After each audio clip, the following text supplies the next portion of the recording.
Barbenheimer, selling at the American film market. Where else? With AMP, follows Dr. Bambi J. Barbenheimer, a brilliant scientist doll living in Dolltopia, a world of endless summers and beach parties, and her boyfriend Twink Dollman.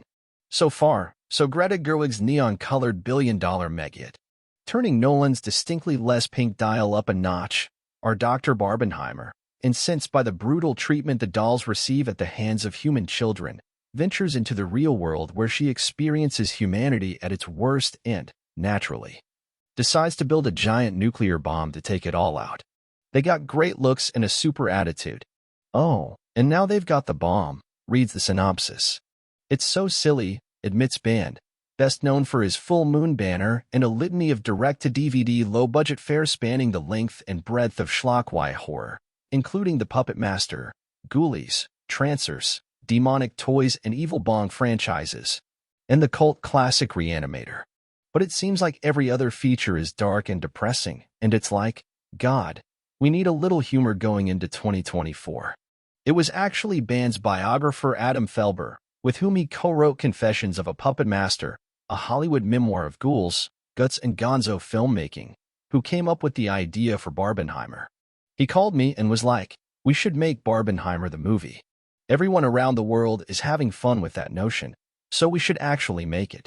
Things can move pretty speedily in the B-movie arena, and it wasn't long before they had a script and also a couple of songs written by Brian Wecht, one half of musical comedy duo Ninja Sex Party. He has the right sensibility for this, says Band.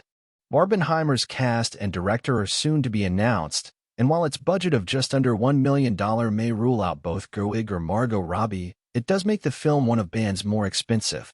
And it's a low-budget world he unashamedly leans into with delight.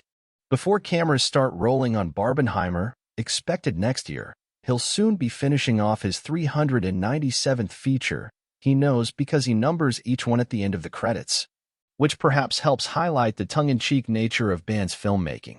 That CGI Gator is, he says, a horror comedy send-up of the CGI-heavy Sharknado-type movies and is totally in the spirit of doing something fun and different. Its tagline, terror rendered too cheaply. But Barbenheimer, judging by the interest it's already picking up, Band says he recently attended the horror film festival in Sitges, where fans got him to sign posters of the film despite the fact it had barely been announced. Could be among his biggest to date. And although it may entirely be intended to exploit the biggest Hollywood moment of the year, it doesn't stop at just the film. There's merch too. Band's Full Moon has a premium toy division, and he says he's spent the last few months working on some special, decidedly Mattel dolls. The final design isn't quite ready yet, but there is one aspect Band is willing to share. Let's just say she'll definitely have her arms around a big atomic bomb. The director recreates several real-life events, including the 2002 Moscow theater hostage crisis, in which Russian security forces pumped toxic gas into the crowded Dubrovka Theater to rescue hostages from Chechen terrorists, an action that resulted in the death of up to 130 hostages. The carpet bombing of Chechnya under Putin's watch, a military move many say anticipated Russia's approach in the Ukraine war, is also highlighted. The president's personal life also comes under scrutiny, with a scene depicting Putin humiliating his ex-wife Lyudmila Alexandrovna Okhotnaya by flaunting his relationship with his much younger girlfriend, Alina Kabayeva. Kinostar is handling world sales for Putin at the American film market. The German group will also release the film in several European territories. You can check out the Putin trailer below.